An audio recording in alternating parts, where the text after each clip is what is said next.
14 ya de esta mañana de viernes. Comunícate con nosotros al 856-25-000 que vamos a ir leyendo todos los mensajes. Hoy tenemos un invitado muy especial que nos acompaña aquí en C9 a las 9. Es así, Amalia, ya en esta carrera preelectoral, ustedes saben que estamos justamente ya en un año en donde vamos a elegir nuevas autoridades y el doctor Rafael Filisola nos acompaña en esta mañana. Doctor, bienvenido, ¿cómo estás? Qué gusto recibirte. ¿Qué tal, Bienvenido. Marcelo? ¿Qué tal, Amalia? Para mí es un privilegio y es un gusto estar con ustedes.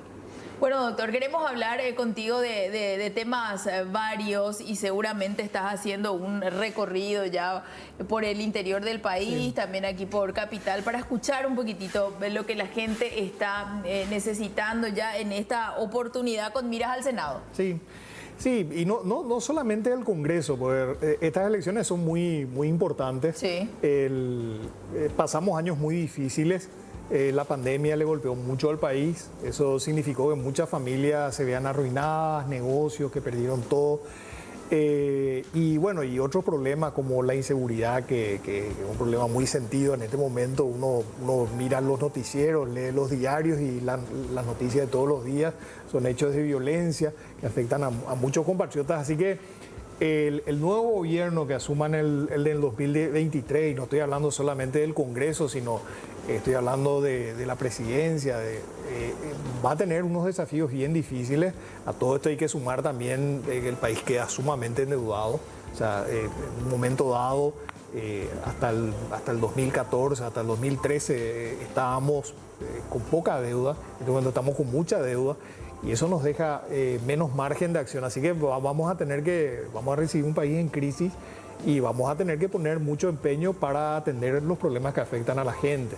O sea, todo esto, el problema del desempleo, el problema de la inseguridad, eso requiere mucha atención, requiere construir políticas de Estado, construir grandes consensos.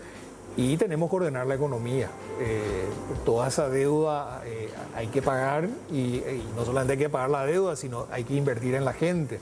Así que tenemos que hacer las dos cosas y eso requiere mucho talento, requiere sobre todo mucho trabajo y requiere escuchar mucho y alcanzar consenso, sobre todo. Más allá de las diferencias que tienen los distintos partidos políticos, tenemos que buscar consensos que nos ayuden a mejorar la vida de la gente.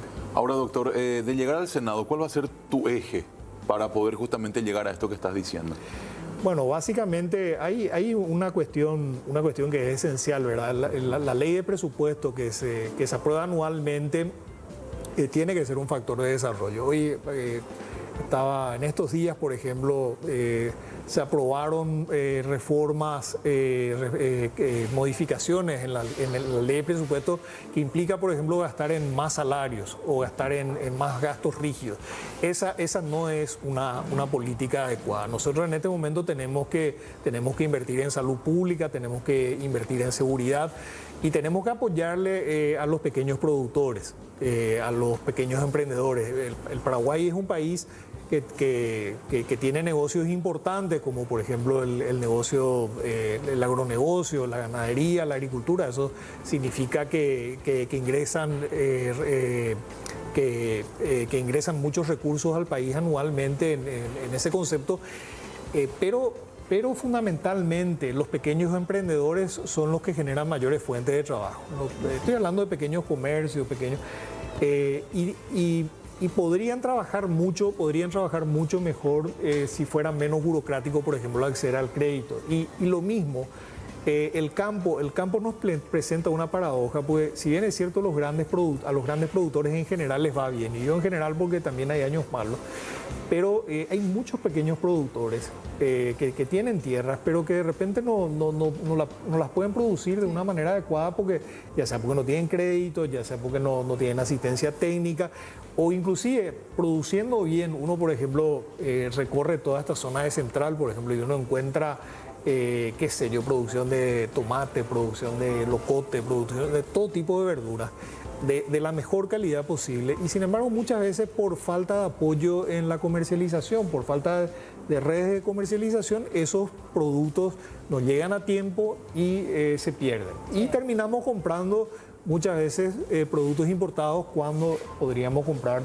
producción nacional. Entonces, Yo creo que tenemos que enfocarnos en políticas donde justamente apoyemos a aquellos pequeños productores, o sea, pensar más en los problemas de la gente, pensar menos en la agenda de las élites políticas y centrarnos y que la política presupuestaria esté enfocada justamente a apoyar a la gente que quiere trabajar, a apoyar a la gente que quiere producir, a apoyar a la gente que quiere abrir un pequeño emprendimiento, un mediano, lo que sea.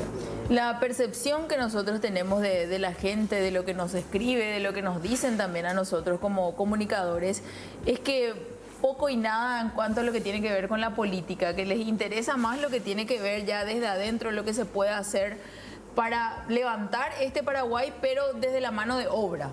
Sí, claro, es que parece como que hay dos países, ¿verdad? Sí, un país que es irreal. ¿Que arrastra? ¿Verdad? Un país que es irreal porque está centrado, qué sé yo, en conseguirle trabajo a los amigos, trabajo, un sueldo público a los amigos. Ustedes saben muy bien lo difícil que es ganar el sueldo mínimo y sin embargo uno encuentra de repente en la función pública personas que, así como hay funcionarios públicos, a mí me tocó trabajar con funcionarios públicos muy meritorios, pero también hay una mala costumbre que es conseguirle, no trabajo, porque hay mucha gente que no trabaja, o sea, si trabaja y si tiene méritos está bien y si es necesario su servicio está bien que se le contrate, pero muchas veces se usa la función pública para ubicar operadores políticos por una cuestión de prebenda. Y no se le paga el salario mínimo, se le paga 2, 3, 4, 5 salarios mínimos, muchas de esas personas que no son necesarias, que no tienen los méritos, y es un dinero que se podría estar destinando a otros fines, comprar medicamentos, costear el servicio de salud pública, costear el sistema de seguridad, que es sumamente importante. Sí. Tenemos muchas falencias en materia de seguridad. Así que un poco la agenda tiene que ser dejar un poco de lado los intereses de algunas élites partidarias y realmente entender que el país está en una situación crítica, que el país no puede seguir malgastando sus recursos y que se deben orientar esos recursos a aquellos temas que realmente le interesan y que son necesarios para el desarrollo del país y para el bienestar de la gente. Doctor, aquí nosotros con Amalia somos muy críticos realmente de lo que vemos en la actualidad política y realmente no cae muy bien en la ciudadanía el transmitir, por ejemplo, una sesión en diputados o en senados en donde el versus baja a ese nivel, sí. No vos, no yo. Y también cuando uno ve a legisladores que están procesados también y metidos en cosas bastante raras, ¿no? ¿Esa vieja política hay que desterrarla del tercer espacio? Sí, hay que desterrar, a ver, los partidos tradicionales se tienen que depurar. Los partidos tradicionales son, nosotros tenemos nuestros partidos, los partidos tradicionales paraguayos, los más antiguos, están entre los más antiguos del mundo. O sea, por un lado es importante que esos partidos existan porque le dan estabilidad al país, pero así como están no nos sirven y no prestan un servicio al país. Todos los partidos se tienen que depurar. Principalmente los partidos tradicionales pues son los más grandes y los más importantes, pero también los partidos pequeños. Todos los partidos se tienen que depurar y sobre todo hay que darle contenido al debate político en el país. O sea, no puede ser uno está viendo una sesión del Congreso el Congreso es la casa del pueblo. O sea, ahí están los representantes, las personas que nosotros elegimos para que nos representen, para que voten por nosotros, para que lleven nuestros problemas. Y resulta ser que uno se pasa viendo que, qué sé yo, hay debate de 4 horas donde es fulano contra mengano, perengano, con descalificaciones personales.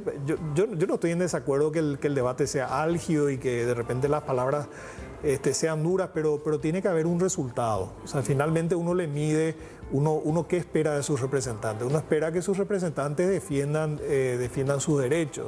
Esperamos que defiendan nuestros derechos.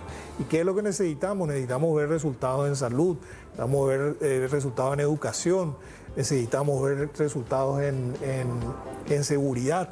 O sea, necesitamos que el debate en el Congreso represente los problemas que tiene la ciudadanía, no los problemas de liderazgo que tienen los diferentes sectores. Entonces hay que elevar el nivel del debate, pero sobre todo, más que elevar, además de elevar, ese debate tiene que ser consecuente con lo que espera la ciudadanía.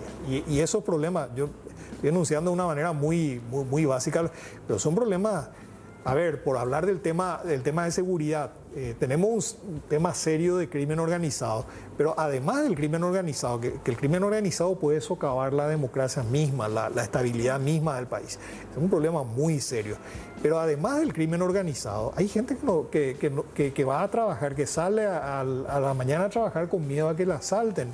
Estudiantes que de repente, qué sé yo, no pueden ir a estudiar a la noche, o cuando vuelven a la noche tienen miedo de ser asaltados. Personas que cobran su salario y de repente le asaltan y se quedan sin nada. O sea, ese es el drama, el drama, o sea, que viven gran parte de nuestros compatriotas todos los días y bueno, y si como sociedad nosotros no somos capaces de brindar condiciones de seguridad, de brindar una red social que garantice, por ejemplo, y voy a lo de la pandemia, que mucha gente se arruinó, pero no solamente por la pandemia, cuánta gente perdió todo porque algún familiar estuvo grave, estuvo en terapia, estuvo mucho tiempo y perdieron todo, perdieron la casa, además del trabajo. O sea, cuánta gente se arruinó por la pandemia.